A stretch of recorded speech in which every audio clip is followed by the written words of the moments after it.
Allez, bien le bonsoir chez vous et bienvenue dans ce premier numéro de cette première semaine du mois d'octobre 2021. Très heureux nous sommes de vous servir, mais surtout de vous proposer un nouveau numéro de votre talk show télé palpitant. Vous êtes dans Pipolémique, l'émission polémique avec une équipe électrique. Marie-Dominique, Annie-France ainsi que Hervé Souoni qu'on retrouve avec beaucoup de bonheur. Salut la famille. Salut. Ça va bien? Ça va. Ah, ça fait longtemps Hervé qu'on n'a pas partagé un plateau. Oui, ça fait longtemps. Ah, c'est bonheur. La semaine dernière avec les filles. Ouais. Mais ravi de t'avoir à nouveau sur ce plateau et pour ce numéro de PPLK. Alors les filles, la semaine démarre bien ou ça va? Si, ça va, Bien. ça démarre bien. Pour l'instant, ça va. On aurait dit Fouca si Eunice. Allez, on espère que vous avez assez d'énergie pour entamer cette semaine avec nous et on sera avec vous jusqu'au vendredi pour vous apporter tout simplement de la détente, mais vous informer des différentes actualités. Allez, on a nos différents canaux, vous le savez, cette émission elle est participative. Le process, vous le connaissez, c'est bien sûr les différents canaux afférents disponibles pour vous permettre de réagir et d'interagir avec nous. Captez-nous également sur le digital via le live sur la page officielle de l'A3, la page Facebook bien sûr. Vos commentaires et avis sont attendus. Écran classique, télévisuel bien sûr. 203 abonnés Canal+, 740. Ça concerne ceux de StarTimes et enfin le numéro 3 pour la TNT. Allez, des téléspectateurs et internautes à saluer. 2 téléspectatrices à saluer aujourd'hui, Martine Sonia Dibi et Mumu la Belle. C'est comme ça que son nom a été écrit, donc je prononce, elle est magnifique, elle est canon. C'est un canon de Comment beauté. ça se prononce? Je confirme que c'est un canon de beauté. Merci à toutes les deux de suivre PPLK. Alors moi je fais un coucou à Alima Bagaté et à Papis Bagaté. Merci beaucoup à la famille de nous suivre. On vous fait plein de bisous. Je fais un coucou à deux filles, Leila Guao et Roxane Moria. Ouais. Elles sont belles aussi, elles sont aussi belles que belles. Je connais juste leur prénom. Ah d'accord, Parce que vous connaissez tous vos super fans? Non, mais j'ai vu la photo. Ah d'accord. Donc, elle est magnifique. D'accord.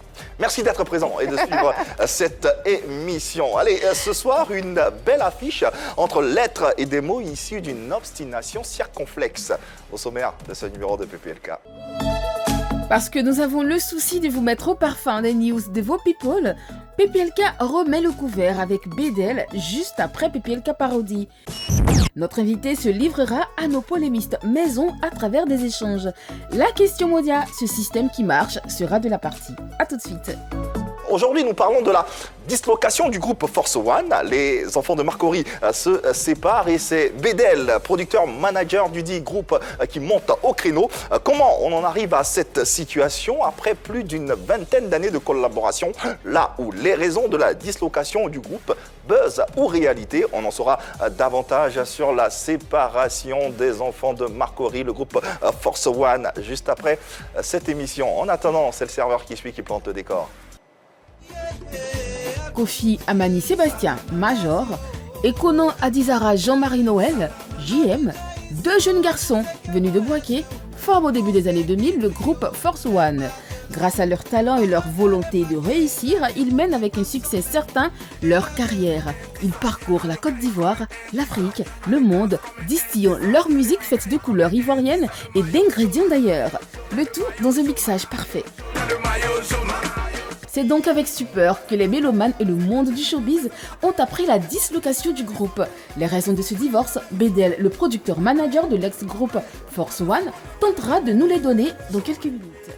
Allez, l'actu ce soir est rythmée par la séparation du fameux groupe Force One. N'hésitez pas à interagir avec nous à travers nos différents canaux, à poser vos questions à notre invité qui fait partie des grosses pointures de la nuit abidjanaise. Fils d'un ancien propriétaire de bar dans l'ancienne capitale Bassam, ce n'est certainement pas par hasard qu'il intègre le milieu. C'est à la fin des années 90 qu'il fait ses premiers pas dans la nuit et aujourd'hui, il est le directeur général d'un des établissements les plus chauds de la capitale abidjanaise. Producteur et manager d'artistes, on lui doit également la révélation du fameux groupe Force One qui aujourd'hui est au cœur de l'actu avec leur séparation. Une des raisons fondamentales de sa présence sur notre plateau. Merci de recevoir Bédel. Eh ouais, il est avec nous. Ah ouais, le grand Bédel. Ouais. Le grand Bédel est avec nous dans ce numéro exceptionnel de PPLK. Oui, puisqu'il fait l'actualité avec son groupe qui est au cœur de cette actualité. Il est à la maison ici. C'est pas son premier passage sur le plateau de PPLK. Il est toujours le bienvenu. Bienvenue, cher aîné. Ça va, bonjour. Bonjour, bienvenue. Comment vas-tu, Bédel? Ça va? Et vous? Ouais, ça va. Ça va très bien. Ça allait mieux, ça allait bien jusqu'à ce qu'on entende la fameuse nouvelle et cette séparation qui nous fait un pincement quand même. Effectivement, Ouais, ça quand nous même. fait- ça Ouais. nous fait, Ouais, c'est ça, c'est pincement comme, de savoir que quand même. c'est comme le mariage. Ah, on se marie pour divorcer, c'est ça? Souvent, ça arrive. Ouais, mais bon, souvent, c'est ça pas... arrive et... Souvent, ça arrive. C'est comme On Annie espère en tout France. cas que ça n'arrive Ah, pas. pardon, c'est comme? Annie France. Je Je- n'étais pas encore divorcé. Elle était mariée. Bon, d'accord. Je la taquine un peu. On a du temps pour en parler, hein, cette nouvelle et cette actualité dont tout le monde parle en ce moment. Il est bien présent pour donner plus de détails, puisqu'il est au cœur également de ce sujet dans sa posture de producteur-manager. N'hésitez pas à lui poser bien sûr et véritablement vos questions. En attendant, histoire de se détendre convenablement, c'est une nouvelle semaine, un nouveau mois. Il faut du sourire, il faut de la détente, il faut de la bonhomie. Et c'est PPLK Parodie qui s'installe. Aujourd'hui, nous sommes en compagnie du Gros Bédel. Bonsoir. Bonsoir. Vous êtes un grand manager et producteur d'artistes, mais pourquoi désormais vous voulez vous lancer dans la musique et surtout la musique Youssumba? En fait, ce que je vais vous expliquer, c'est que les gens ne savaient pas que payer moyen. Il y a longtemps même que moi, j'ai fait la musique du Zumba. Ben, je me cachais un peu parce que j'étais manager et producteur. Mais sinon, moi, je suis un chanteur Youssumba même. Tous ceux qui me connaissent savent que moi, je suis un grand chanteur. J'ai fait Youssumba. Ah bon, et depuis combien de temps? Depuis l'âge de 2 mois. Waouh, depuis l'âge de 2 mois, vous faites la musique Youssumba. Ouais, 2 Waouh. mois. On sera très heureux de vous entendre fredonner quelque chose, hein, une mélodie Youssumba. Batele una mana achala makonyolo batele mocho balamana achala belola bebela j'ai commencé la fila je l'ai vu dans le quartier là elle m'a dit qu'elle ne veut pas de moi et maintenant que la vie a changé je suis revenu elle me dit bébé je veux ton numéro j'ai demandé pourquoi maintenant tu veux mon numéro là Un artiste qui Ok, va marcher. d'accord. On est de ouf. Ah ouais, ça... Là, moi, je m'autoproduis. pas prête. Pas de produits. Carrément, carrément. Youssumba, hein. Là, je suis fort, je suis fort. Ouais, il est très bon. C'est surtout X-Men la voix qui est Tu vois, fort. mais tu sais que c'est parce que les forces ont vu ça venir qu'ils se sont séparés. Ah, on comprend tout, on comprend tout. Intéressant comme indice. Explique cela. Bravo à X-Men la voix pour cette belle parodie qui, voilà quoi, d'emblée nous met dans l'ambiance et dans l'environnement de cette émission. Bédel invité, n'hésitez pas, l'actualité vous la connaissez, la séparation du groupe Force One, on en parle avec vous. N'hésitez pas à lui poser vos questions. Nous sommes en live sur la page Facebook et les différents canaux également sont disponibles. Allez, Bédel, l'histoire, hein, on la connaît, comment tu arrives dans le showbiz. Aujourd'hui, on te sait la casquette d'homme de nuit, de producteur, manager, entrepreneur. Quoi d'autre qu'on ne sait pas? Promoteur, tout ça. Promoteur, Promoteur. voilà. Ouais. Jusqu'où ira-t-il, j'ai envie de demander. Bon, tant que Dieu nous donne la force, ça s'en va seulement. Ça va seulement, on ne s'arrête pas. Qu'est-ce qui te donne envie de toucher à tous ces domaines, d'être... Enfin, le problème, moi personnellement, je veux dire, je vis un peu ma passion. Pas un peu, mais je vis ma passion. Et c'est quoi cette passion? Cette passion, c'est tout ce que je fais là. Ok. Je suis passionné en fait. Et cette passion-là, Moi, c'est dans moi, le showbiz. Hein. Voilà, moi je suis passionné, boîte de nuit, bon, c'est des choses que mon père a fait, tu vois. La musique, j'adore la musique, mon père aussi aimait la musique. Ça a été je pense que ça a été héréditaire en fait, tu vois. Maintenant, quand je dors, mon papa a la musique. C'est-à-dire qu'il y en avait tous les Dix, avant c'était les Dix. Les 35, 45, 33, Jusqu'à 45 aujourd'hui, tours. Ouais. on a une chambre qui est remplie de Dix. Ah ouais. Dix, hein, j'ai dit des Dix. Si vous cherchez des Dix de 1960, il y en a. Mon père avait tout ça. Ouais. Donc, bon, nous, on est né de la musique et puis bon, c'est resté dans le sang. Donc, c'est resté dans mon ADN, et puis voilà. Promotion, mais jamais essayer de se lancer dans la Voilà. musique soi-même? Non. Moi, j'aime être derrière parce que j'aime voir mes productions émerger. moi, je prends plaisir avec des voix. À une époque, tu as failli lancer Gripavière avec des. Oui, c'était un saut dans l'inconnu. Tu vois, quand même, nous sommes des anciens. Hein. Oui, c'est en 2004, 2004, non, 2005, 2005-2006, DJ Lewis, Gripavière. Avec Eva Armani, on avait fait l'émission. Ça faillit. C'était quelle émission là? J'ai oublié. Ouais, c'était sur RTI Musique. RTI Musique, Guy Serge Cadio, Christelle. Et qu'on salue au passage. Voilà, très belle époque. C'est mes gars, c'est la famille. Ouais. Voilà, mais bon, en fait, c'était juste pour donner la force à Lewis. Voilà, donner la force au concept. C'est moi qui avais créé le concept. Voilà, et puis bon, Lewis a propulsé le concept. Voilà, et puis après, on a fait mousser le projet, et puis bon, voilà. Effectivement, alors tu crées Gripavière, tu donnes le projet en griffe à DJ Lewis, mais avant, tu as quand même un parrain. Fouti Magloire, que tout le monde connaît. Ouais, ça, c'est mon père spirituel. Effectivement, c'est lui qui te pousse à rentrer véritablement dans le showbiz. Ouais, puisque c'est lui qui me donne la force même. C'est lui qui était tout mon départ. C'est à l'époque, avant que les Force One ne partent en France, j'étais avec les Force One et les Force One partaient en France. En 2004. Et il m'a dit, mais Bédel, les Force One s'en vont en France. Toi, tu restes là, tu n'as plus d'artiste. Mais qu'est-ce que tu fais? D'accord. Comment tu as fait pour vivre? Il faut qu'on travaille. Donc c'est comme ça, il me dit, bon, viens, on va commencer à bosser. Comme tes gars sont partis, viens, on commence à travailler. Nous sommes sensiblement en quelle année comme ça? Ah, je te parle de 2003, ouais. 2002-2003, d'accord. 2003, c'est... Ouais, la transition est toute trouvée, hein, justement, pour parler du groupe Force One, que ta personne a permis de révéler à la Côte d'Ivoire. C'est l'occasion pour nous aujourd'hui d'en parler parce que ce groupe a véritablement marqué les esprits, marqué la mémoire collective, les mélomanes à travers tellement de tubes.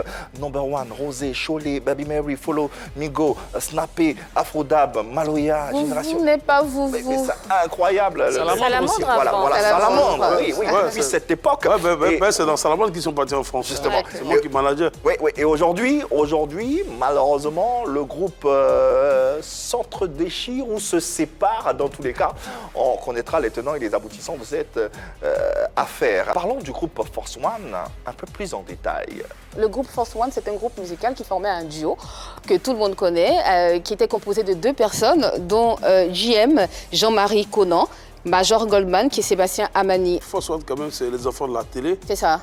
Celui qui a révélé Force One en 93-94, c'était Bandama Debak. Exactement. Ah ouais. Et les enfants de Bandama Debak. Voilà. Il les a intégrés dans le groupe Arc-en-Ciel. En 93. Ouais. À cette époque, ils faisaient quoi? Il y avait le groupe Arc-en-Ciel qui était là, il y avait les oiseaux du monde. C'est ça. Oui, les oiseaux du Il y avait monde. les oiseaux du monde et puis il y a le groupe Arc-en-Ciel. Ils étaient très petits, ils étaient à Boaké. Ah d'accord. Et ils voulaient tellement chanter, ils avaient créé leur style de musique, ils se sont rencontrés à Boaké. Ouais. Ils étaient 3 les Force One. Force One, ils n'étaient pas 2. Ils étaient 3 avec IB qui était là, qui est parti, ça fait 2 jours. Ils étaient 3, ils ont monté le groupe et c'est comme ça que quand il y avait les histoires de Roseau Vacances, il y avait RTI Boaké. Bon, les tontons, les papas, Bandama débarquent avec les sanitos et autres, partaient à Boaké. C'est comme ça que les enfants, ils ont connu les Force One. Et les Force One ont voulu tellement chanter. Ils se sont levés le matin, ils sont bien en kaki, ils ont pris le train de Boaké jusqu'à Abidjan. Oula. Ouais. Ils sont arrivés à la RTI, avec le barrage, tout ça. Ils ont vu le débat qui dit votre tournoi est venu. Comme tu as dit, souvent quand les producteurs voient les artistes, bon, il n'y a pas de problème parce qu'il c'est dit qu'ils voulaient se débarrasser des enfants. Il débarque à la RTI, voici les enfants de Boaké qui arrivent, mais tu voulais nous produire, non? C'était mal les connaître. Alors, on poursuit Annie. Donc je disais Salamandre, c'était un titre qui avait pour connotation ou sonorité le zouglou. Alors à l'époque, ils ont commencé par le zouglou. Non, c'était le rap. Bon, Salamandre, c'était plutôt une connotation zougloutique, effectivement, parce que je parle de la partie où ils ont vraiment été connus. Ensuite, ils s'envolent pour la France. En 2007, ils sortent le titre Coupé décalé danse. Et puis en 2014, ils sortent Number One. Ça, c'est un carton.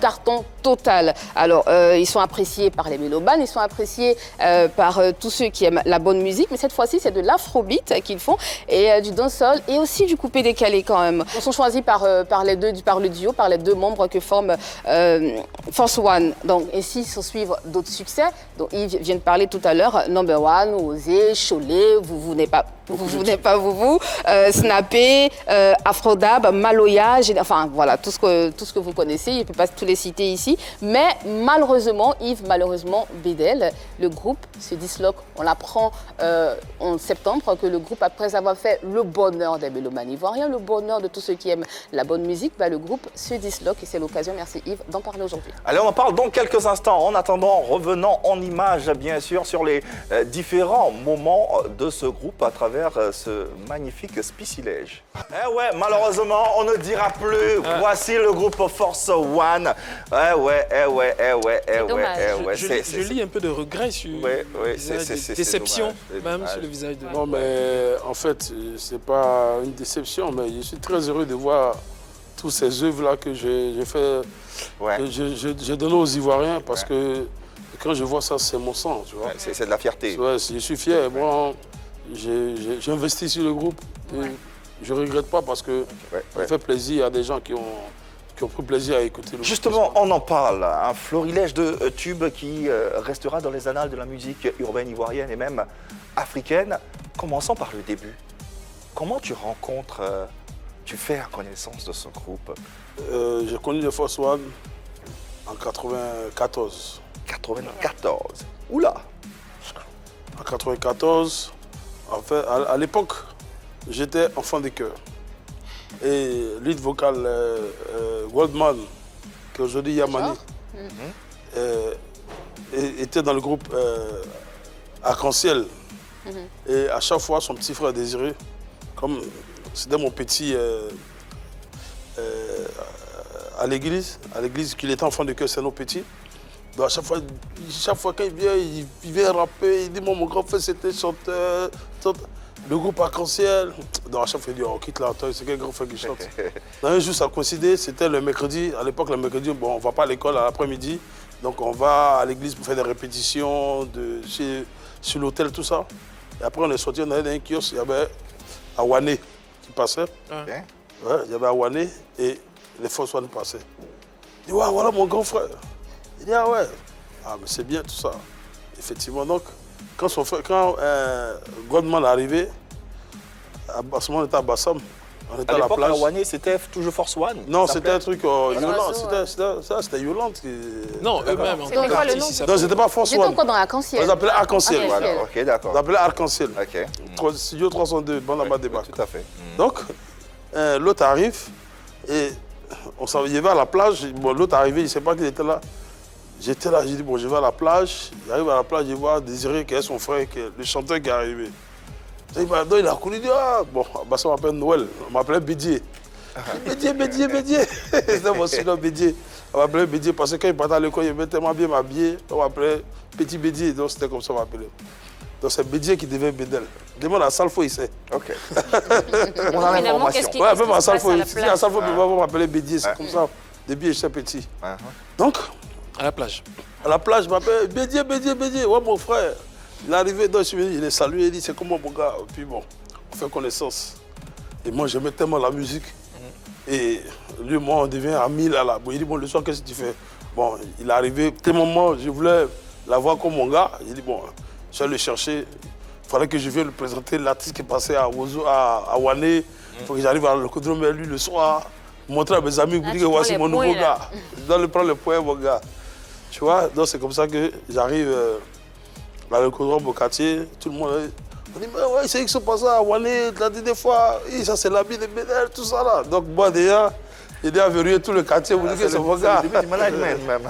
C'est là que tout commence. À cette époque-là, vous étiez encore très jeune, tu n'étais pas encore dans la musique. Très jeune, on était jeune, ouais. À quel moment tu arrives dans la musique et tu décides de travailler avec eux? Oui, mais c'est par rapport, c'est de là que tout a commencé. Donc c'est par rapport à eux que je suis rentré dans la musique. D'accord. Ils t'ont fait entendre. Tu comprends un peu, non? Donc après, les autres arrivent, IB et GM, ils arrivent, on fait la présentation, bon, voici mes gars. Donc vous avez dit que Major et moi déjà, Il y avait une connexion. Il y avait une connexion, on était donc c'est lui maintenant qui me présente les autres. D'accord. Moi, tellement j'aimais la musique, notre amitié s'est consolidée. Voilà.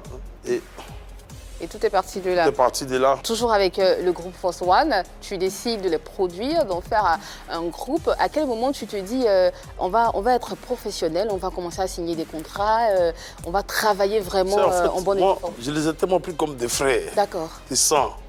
Moi, je ne les voyais pas côté artiste, producteur, non.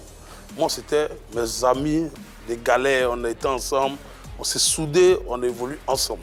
Ça part de 98 quand on se met ensemble. Ok. D'accord. Là, ça devient professionnel. Voilà, là, on a commencé à habiter ensemble, on a commencé on a dormi ensemble. C'est là notre... On a commencé à faire une équipe depuis 98. Salamandre, déjà. Ça a été un gros carton. Salamandre, c'était en 2002. C'est le titre qui a permis de révéler ce groupe à la Côte d'Ivoire, carrément. Comment est venu ce succès? Comment vous avez sorti cette œuvre et comment est venu ce succès? En ce moment, les Force One, ils étaient 3. Et ils faisaient le rap, ça ne tournait pas. Le rap, ça ne tournait pas. Comme on disait, ça tapait poteau, ça tapait poteau. Donc moi, il disait à mes gars, il dit, les gars, on a essayé de faire un truc, ambiance, comme Goldman, Major, toi, tu as la voix, essayer d'écrire, essayer de fabriquer un truc en zouglou. C'est une façon, tous ont fait l'ambiance facile, donc tu as un peu la mélodie des zouglous. Fabriquer un truc comme ça, et je pense que ça peut nous ouvrir déjà la première porte. Donc, on était à l'époque, il y a un bar qu'on appelle le Châtelet-Remblai. On était assis au Châtelet. Puis l'autre a commencé à inspirer. On était assis, on buvait les bières, tout ça. L'autre a commencé à dire, mais j'ai trouvé un morceau là, les salamandres. Les filles rentraient dans le bar. Les filles rentraient, ça sautait, les gars. À ce moment, nous, on était blessés, donc on voit les gars rentrer les jolis gars. Blessés, on n'avait pas d'argent. On n'avait pas d'argent. D'accord. Donc il dit, il dit ça, il y a les goûts là, ça c'est les salamandres. Qui dit ça? Donc c'est Major qui dit ça à Goldman. Il dit ça c'est les salamandres. Il dit ouais, donc, et puis on a rigolé quoi. Et là il a commencé à écrire. Il est allé au comptoir, il a pris Big F et puis il a commencé à écrire salamandre. Et nous tuer, ça là. Et puis il a commencé à écrire la chanson. Donc le lendemain, il dit, mais c'est qu'hier, quand il a écrit une chanson Salamandre, il dit, mais c'est bon, ça sonne bien. Donc on va essayer de bosser là-dessus. Mais l'autre, le troisième, IB, lui dit, non, lui il aimait tellement le hip-hop. Il dit, moi, je ne vais pas venir faire l'ambiance, les trucs zouglou. Moi, c'est un gars de hip-hop. Moi-même, ça ne m'intéresse plus. Mais moi, je suis rentré en France. C'est comme ça, ok. Continuer le groupe. Et c'est comme ça que IB est rentré en France. Quand c'était la première année où les Fitini, les mercenaires, tout ça sont là en France. C'est comme ça que en ce moment, il y avait la boîte de nuit en France qu'on appelle le Nelson, qui faisait des événements, tout ça. Il n'y a pas encore l'Atlantis, il n'y a pas le coupé décalé. C'est autant du Nelson où les Fitini, les mercenaires sont partis. Et nous tous, on devait partir en France. Donc nous, on a dit non, comme nous, on pense que ce morceau peut marcher, on ne va pas en France. Mais il a motivé les gars, on est restés. Et vous avez eu raison de rester parce que Salamandre a été un gros carton. Voilà. Ce carton permet au groupe de s'envoler pour aller en France. Et là, nous sommes dans quelle période? À peu près 2007 Non, le groupe, on sort en 2002, fin 2003, le groupe est parti en France. D'accord. Quand ils sont partis en France, moi, je suis resté.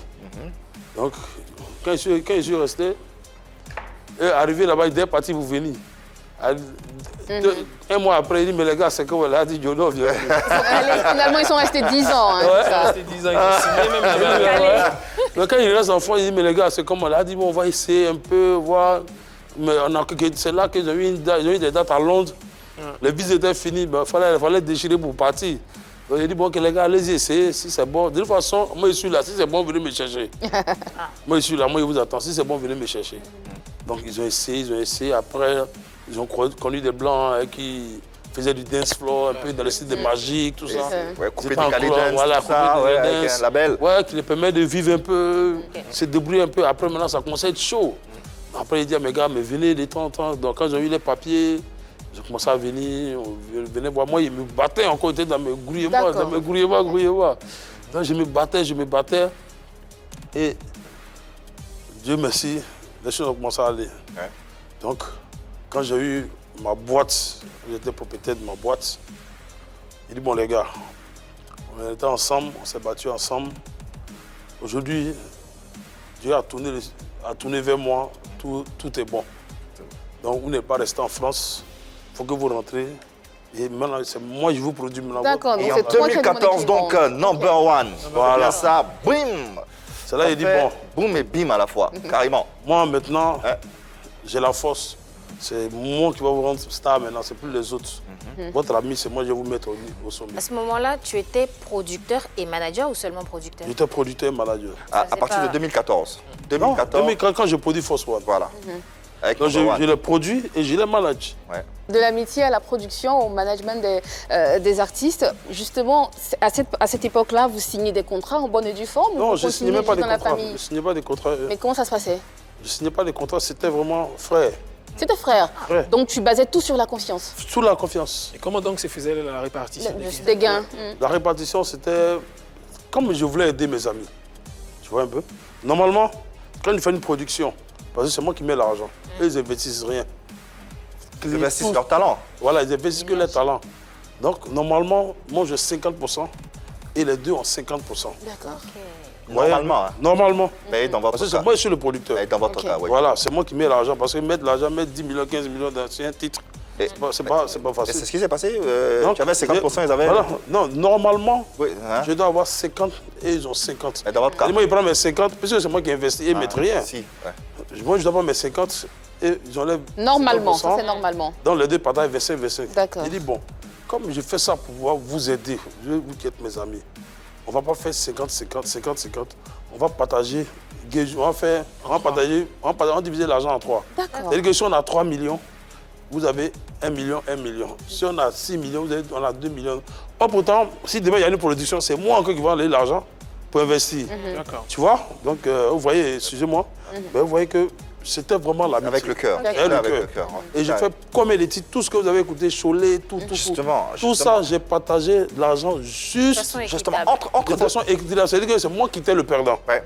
Mais comme c'est mes amis, j'ai décidé de faire ça parce que si aujourd'hui Dieu fait que ça va pour moi, il faut que ça aille aussi pour eux. Un autre fait majeur à relever, c'est qu'en 2014, quand Force One réapparaît, ils réapparaissent avec une autre identité, un autre style musical, un autre style vestimentaire. C'est ça.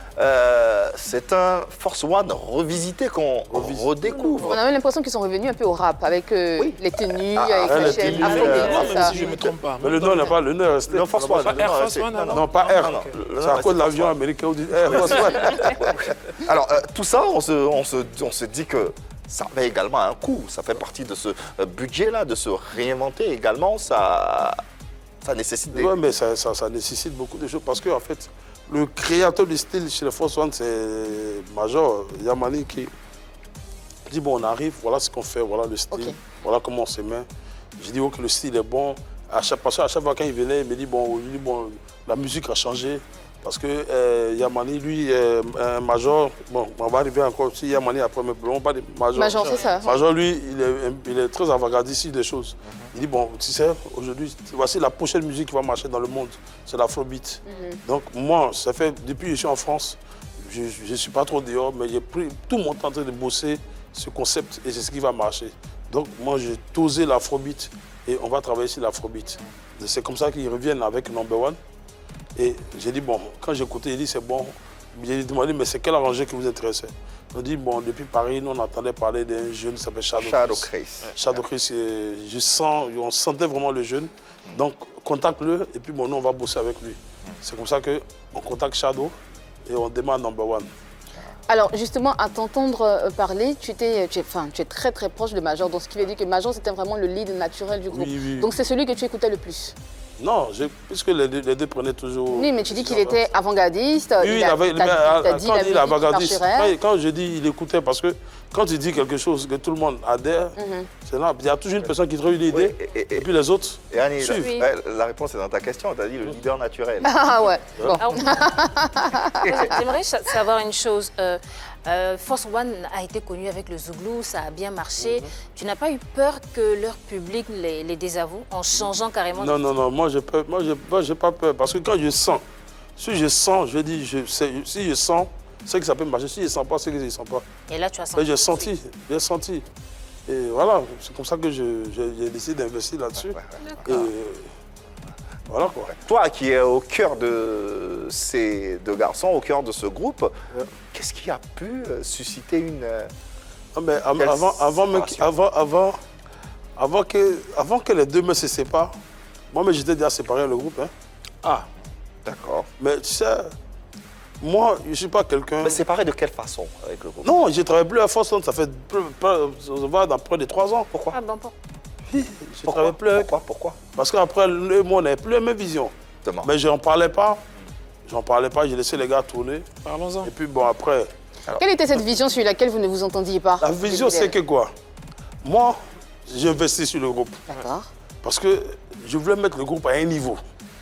Je me dis, pour qu'on puisse avoir de l'argent, parce que moi, j'investis beaucoup. Si un titre, il peut mettre au moins 15 millions. Vous voyez un peu? On fait combien de spectacles? Quand je vous donne pour vous, je prends pour moi, je ne peux même pas m'en sortir. Mais quand vous êtes mes gars, je fais. Mais pour qu'on puisse gagner beaucoup d'argent, il faut qu'on travaille pour se mettre à un niveau. Il faut qu'on se mette... Le niveau, c'est quoi? C'est la manière dont tu te vends, c'est comme ça qu'on te prend. Tout à fait. Donc je ne veux pas que vous soyez des petits artistes, non. Les artistes qui ont faim, moi je ne veux pas ça. Travaillons, envoyons des titres. Moi je suis prêt à investir, à vous donner l'image. Si on a l'image, on va avoir de l'argent. Mais si on n'a pas l'image, on ne va pas nous payer cher. Parce qu'aujourd'hui, tu pourras dire, tu as payé, il fallait à 10 millions. Il fallait travailler pour avoir son image. Mais tous ces Davido, les Whisky, tous les artistes que vous voyez, c'est des êtres humains comme vous. On ne les a pas fabriqués d'une autre manière. Donc s'ils sont à ce niveau, si vous voulez, vous pouvez être aussi à leur niveau. Mais ça dépend de comment vous vous prenez. C'est ce que tu disais. Hein? D'accord. Donc, qu'est-ce qu'il disait? Ils ne voyaient pas comme moi je voyais. Eux, si on a travaillé aujourd'hui, on a eu un peu pour manger, ça nous suffit. Donc tu es en train de dire qu'en fait, ils banalisaient leur propre image, ils n'avaient pas envie d'évoluer. C'est pas comme s'ils n'avaient pas envie d'évoluer. Mais c'est quoi? Mais c'est-à-dire... ils se contentaient du peu. Ils se contentaient du peu. Ok. Parce que c'est ce que je gagne qui investit sur vous. Alors comment vous vous séparez finalement? Et tel le groupe Force One. Après, quand j'ai vu que les gars et moi, on ne voyait pas de la même manière, bon, et puis à un moment, je suis resté dans mon coin. Toutes les dernières productions de Force One, quand les gens me voyaient en ville, ils me disent, mais qu'est-ce que tu fais? Force One, c'est descendu, c'est plus comme avant. Ça fait un moment, le groupe a baissé. J'ai dit non, ça va aller. Et je n'ai jamais osé dire aux gens qu'ils ne produisent plus le groupe. Parce qu'il y a des amis qui sont des artistes, ils marchent. Mais il y a des amis animateurs, il y a des amis journalistes qui ne veulent pas que ces personnes-là se découragent du groupe. Pour dire, peut-être ils ont fait des choses à Bédel qui ne sont pas bien, je ne cherche pas à aller jeter la pierre. Alors qui a décidé de se désengager? C'est moi, je décide. Ouais. Comment ils ont pris la chose quand tu leur annonces que vous travaillez depuis le début? Parce qu'en ce moment, comme le groupe est en vogue, et je quitte, quand c'est comme ça, les artistes, ça les arrange toujours. Ah bon? Ouais. Parce qu'ils ne sentent pas trop. Parce qu'ils ne vont plus partager avec moi. L'essentiel, devant Dieu, j'ai fait ce que je pouvais faire pour les aider. Vous voyez un peu? D'accord. Donc si aujourd'hui ils vivent, que je les vois, ils sont en bonne santé, moi je suis content parce que c'est mes amis. La base, le début, c'était de leur faire plaisir. D'accord. Donc la première étape, c'est la séparation, Bétel.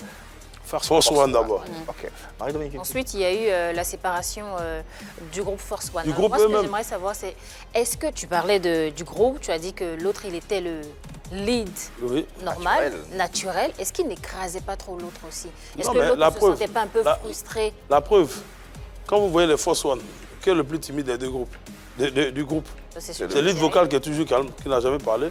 C'est l'autre qui était plus... C'est lui, c'est Diem qui est plus... C'est plus vivant. Donc, c'est Diem qui est le plus petit.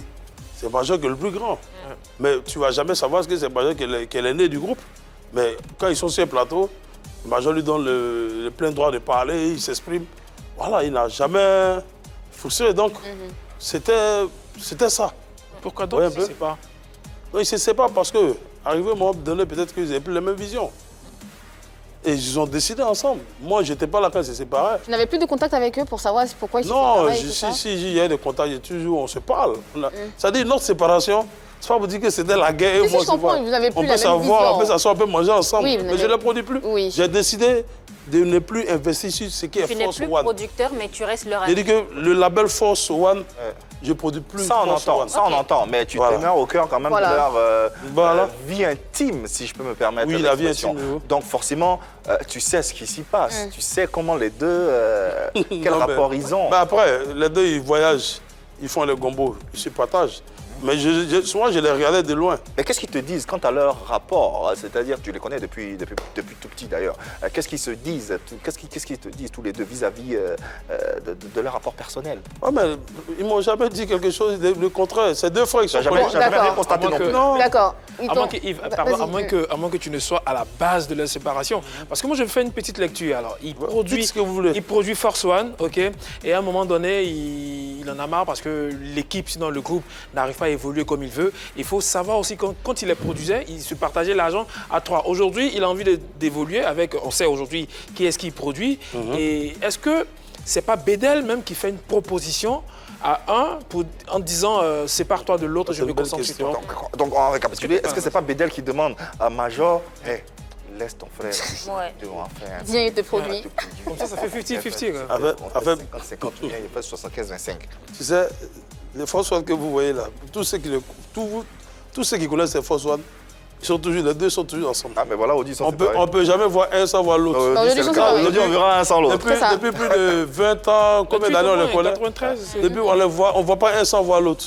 Et Bagdjo, c'est quelqu'un qui est très sentimental. Les deux, ils s'aiment bien.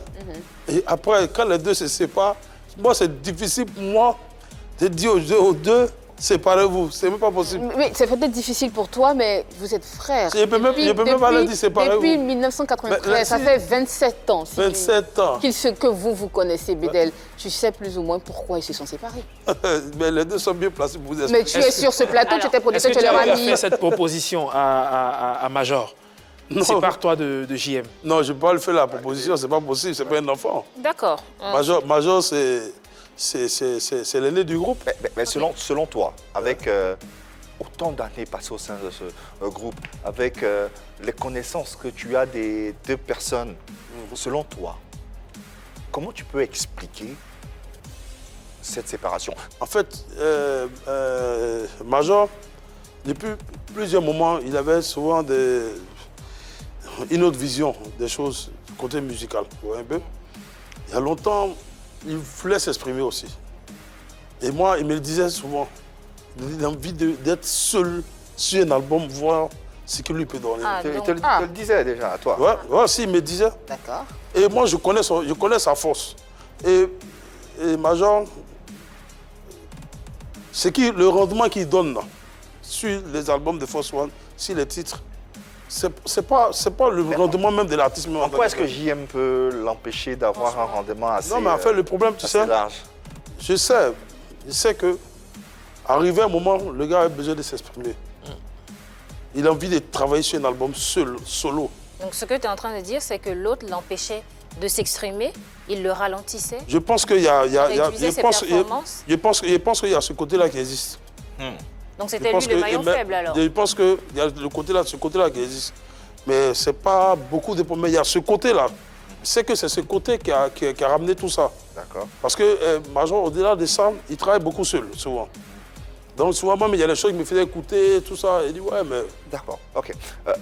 Est-ce que à un moment, tu as tenté une action, ne serait-ce qu'une seule action pour pouvoir les réconcilier ou dire, ah non, les gars, on est ensemble. Mais, tu sais, vous ne pouvez pas vous séparer. Moi, depuis un moment, ma relation avec le groupe, c'est devenu bizarre.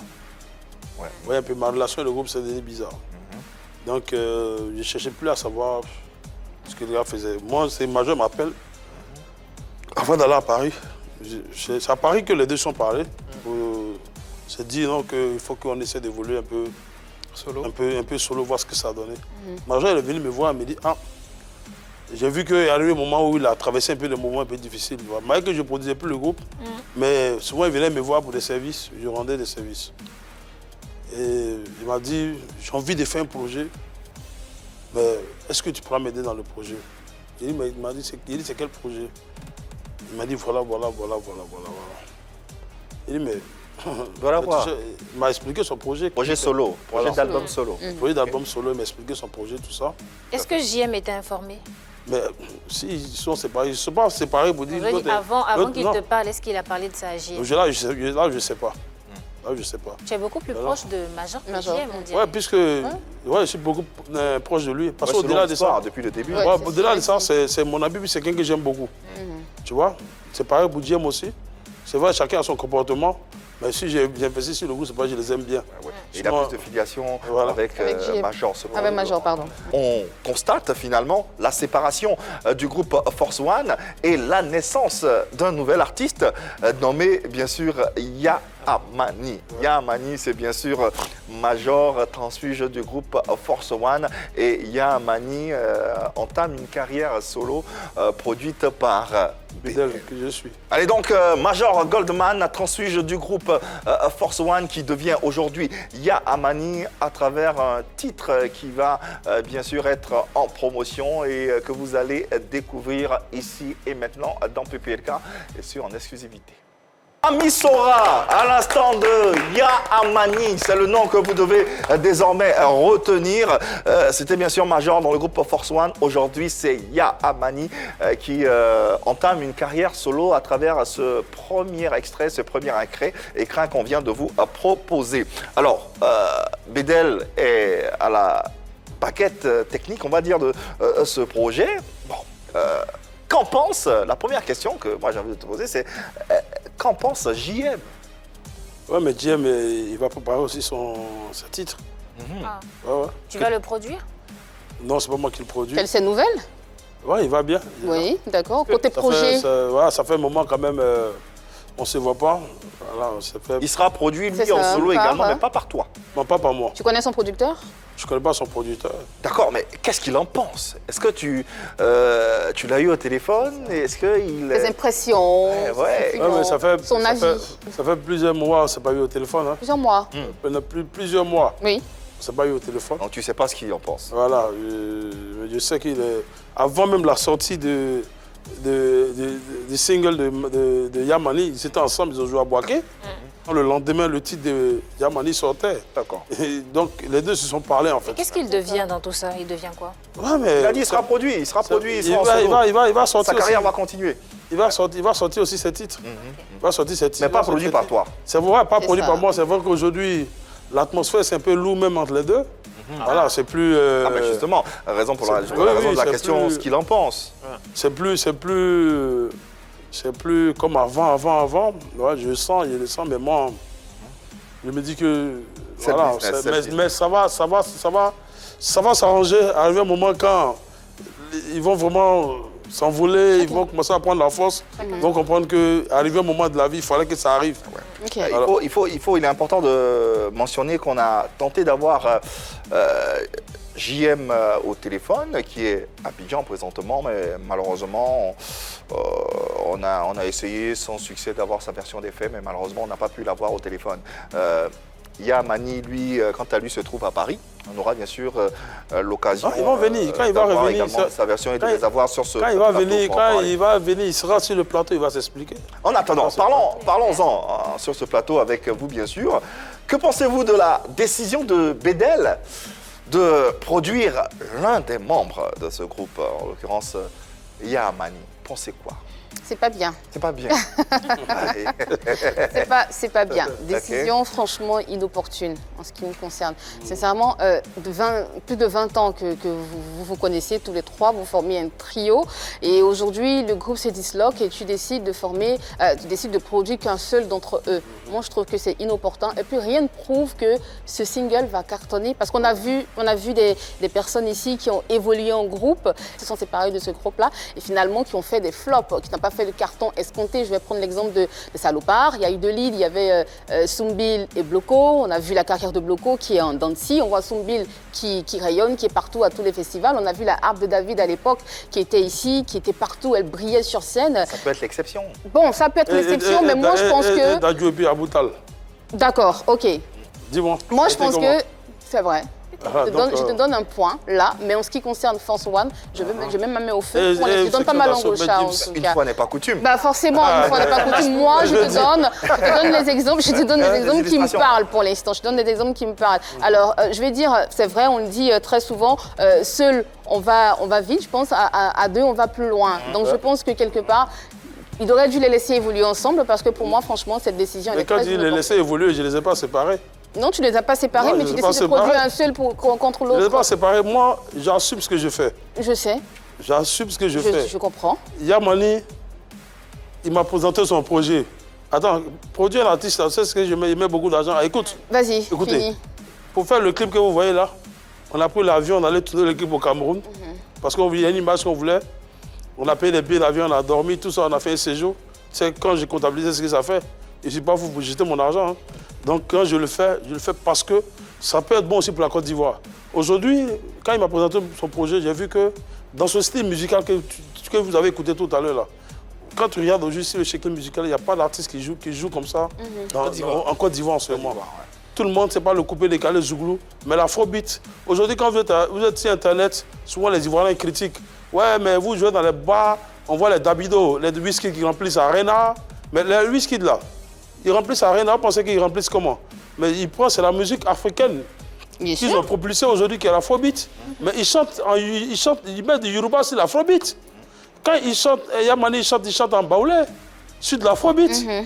Ça vient de la Côte d'Ivoire. Mais demain, si ça marche, c'est bon pour qui? C'est bon pour la Côte d'Ivoire. C'est moi qui produis, c'est moi au début, c'est moi qui mets mon argent. Mais quand il va prendre son envol, tous les Ivoiriens seront fiers de lui. Et donc, c'est comme ça. Donc, demain, si ça va pour lui, c'est pas quelqu'un qui est méchant. Mais son frère aussi, Diem, ça va aller aussi pour lui. Il peut aider son frère, ils vont s'aider. Et puis, bon, c'est une famille. Alors, si je ne vois pas la famille, en tout cas. Marie-Dominique. Voilà. Je ne vois pas la famille pour l'instant. Penses-tu de la décision de Bédel de produire l'un des membres du groupe Force One? Écoutez, je pense que c'est une bonne idée. C'est vrai, au regard de la morale, on dira oui, il aurait dû les laisser ensemble. Mais un producteur, produire un artiste, c'est du business. Hein. Il injecte de l'argent dans la production de l'œuvre, il finance pour se faire payer après sur les recettes des ventes, des diffusions et puis des spectacles. Donc ça, je te prends pour un de ce titre comme ça. Ce titre-là, je suis presque après les 12 millions déjà à la sortie. Mami Sora? Oui. Mais 12 millions, c'est que ça peut payer une maison déjà, ça peut avancer déjà une promotion immobilière. Il s'investit vraiment, il investit son énergie. Mais ça peut payer une promotion immobilière. Marie-Dominique terminer pour comprendre son développement. Je ne suis pas fou et après, pour investir dans le vide. On essaie, mais en fait, ce n'est pas gagner d'avance. Mais c'est la passion qui nous ramène là. C'est de l'investissement, c'est de l'entrepreneuriat. Justement, donc ce que je voulais dire, c'est que le boulot du producteur, c'est ça. Ça s'arrête à ça. Financer pour ensuite avoir son argent. Maintenant, en ce qui concerne l'accompagnement psychologique, l'accompagnement en ce qui concerne la construction du groupe, c'est un autre type de professionnel qui fait ça. Ce n'est pas au producteur de le faire. Il y a des agences qui sont là, qui sont spécialisées, qui mettent en place des stratégies pour accompagner les chanteurs, pour consolider leurs liens, et on les paye pour ça. Il y a aussi un suivi psychologique qu'ils doivent faire. C'est pour ça qu'on dit aux artistes ivoiriens de se faire accompagner. Quand on dit staff, ce n'est pas que le manager et le producteur, mais ici, on a l'impression que dès qu'on a un producteur, c'est bon, c'est fini. Il y a aussi les moyens de cet accompagnement. Justement, il faut se donner les moyens quand on a envie de remplir des stades. Quand vous voyez des artistes comme les Wizkid et autres, ils n'ont pas que le manager. Pas que le manager, c'est tout un staff. Vous voyez Bernard Boy. C'est tout un staff, il y a tout là-dedans. C'est beaucoup de choses. Et il est produit par il est managé par sa mère. Si on s'en tient... Oui, il est managé par sa mère. C'est sa mère qui est managée, mais il y a un staff. Mais bien sûr. Il y a toute une équipe qui travaille pour lui. Vous voyez un peu? Non, aujourd'hui, moi, je décide d'aller sur ce projet parce que je sais ce qui arrive derrière. Et justement, parce que je sais ce qu'aujourd'hui, l'album de Yamani n'est pas travaillé en Côte d'Ivoire. L'album est fait au Nigeria par des gros arrangeurs nigériens qui travaillent sur l'album. C'est-à-dire qu'on met les moyens. Parce que moi, c'est un défi personnel pour moi que je lance.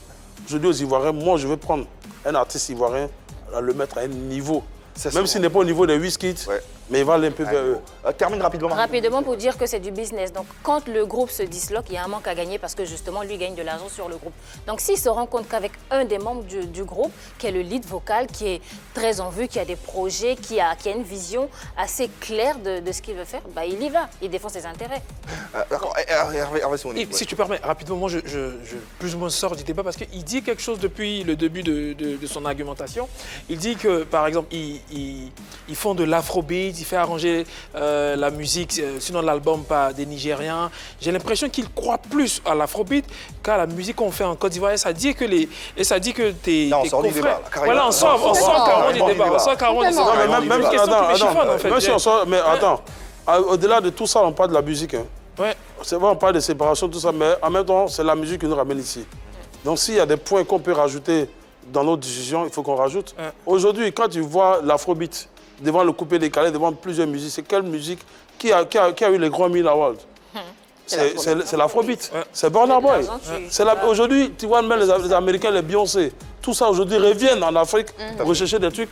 Mais attends, il ne faut pas être fou pour dormir si tu es lauréat. Elle s'est dit que ces acteurs-là du coupé décalé n'ont aucune chance de ça, c'est un autre débat. Attends, non.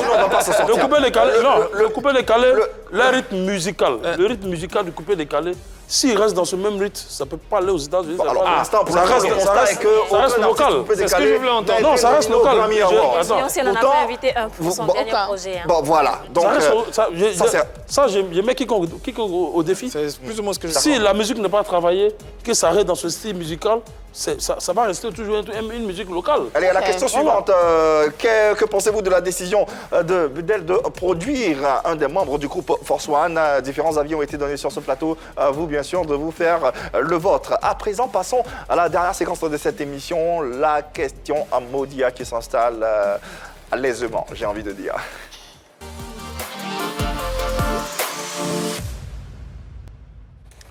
Allez, la question Modia, on découvre sans plus attendre le mot du jour. Partisan. Partisan. Ok.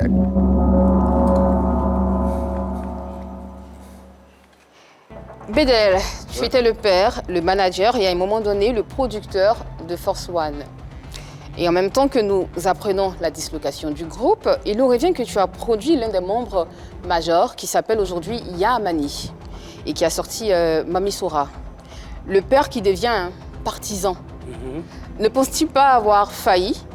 Ne penses-tu pas avoir échoué quelque part dans ton rôle de père, Bédel? Non, mais puisque le père même est arrivé, au moment le père aussi ne faisait plus partie du groupe. D'accord. Donc, j'ai pas failli et Jim, il le sait. Il sait que moi, je suis quelqu'un... J'aime la musique, j'aime ce qui est bon. Voilà, donc... Tu aimes tellement la musique que tu n'as pas essayé de les réconcilier? Je n'ai pas essayé de les réconcilier parce que moi-même, le groupe, même, je ne produis plus le groupe. Tu ne produis plus, mais tu es proche de Yamani, que tu produis aujourd'hui. Donc, ça veut dire que quelque part, tu aurais pu approcher le groupe et essayer de les réconcilier, non? Non, mais puisque le groupe et moi-même, on n'était pas trop... On est arrivé, moi, on n'était plus trop dans les bons termes. Donc, voilà, il y a le coup de fil qui n'était pas vraiment...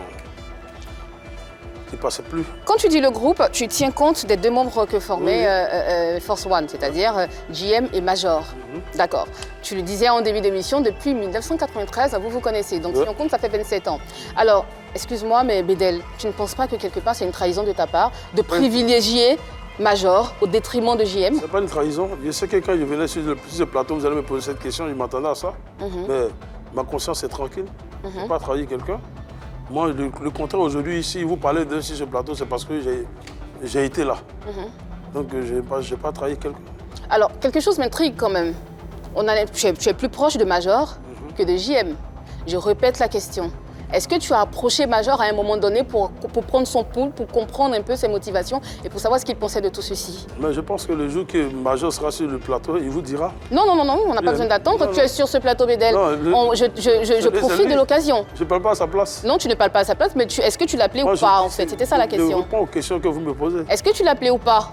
Appeler qui? Appeler JM pour comprendre et pour savoir et pour essayer de les réconcilier. Est-ce que tu l'as fait ou pas? Pourquoi tu ne l'as pas fait? Voilà, parce que ça fait un moment, lui et moi, on ne se parle plus trop au téléphone. Pourquoi vous ne vous parlez plus trop au téléphone? Vous êtes censés être des frères. Vous avez grandi ensemble. Arrivé au moment, moi, j'ai pris mes reculs. Et tu t'es rapproché de Major? Je ne me suis pas rapproché de moi, c'est Major qui se rapproche de moi. Oui, il se rapproche de toi et tu le produis. Ouais. Et si c'était JM qui avait demandé de le produire, tu l'aurais fait? Si c'est JM, si je vois si son projet ne m'intéressait pas, je ne produis pas. Tu peux répéter, s'il te plaît, c'est très intéressant ce que tu dis. Je ne produis pas. Si le projet ne t'intéresse pas, tu ne produis pas. Voilà, si ça m'intéresse, je produis. Ça veut dire que tu ne crois pas en lui, tu ne crois pas en ses talents? Non, mais c'est un projet. Non. C'est un projet. Non. JM, il est d'un côté. Major, il est proche de toi. Tu le dis depuis le début de l'émission. Pourquoi concernant JM, tu mets une condition? Tu dis si le projet m'intéresse. Pourquoi? Oui, si le projet m'intéresse. Mais pourquoi tu mets une condition? Mais je mets une condition, ça dépend de nos relations d'abord. Vous n'avez plus les mêmes relations? Oui, arrivé à nos relations, ça a pris un coup. Donc tu es en train de dire sur ce plateau que tu n'es plus aussi proche de JM que tu l'étais avant? Oui. Donc tu t'es rapproché considérablement de Major? Je ne me suis pas rapproché, c'est Major qui s'est rapproché vers moi. Pardon? C'est Major qui s'est rapproché vers moi. Ah, c'est pas toi qui es allé vers eux. Ouais. Alors, excuse-moi, mais si tu permets, Yves, bien sûr, ce sera la dernière question. Je répète encore une fois, Bédel, tu ne penses pas avoir trahi les deux? Je n'ai trahi personne, le contraire. Tu as arrangé beaucoup de choses. Tu as arrangé beaucoup de choses. En quoi faisant?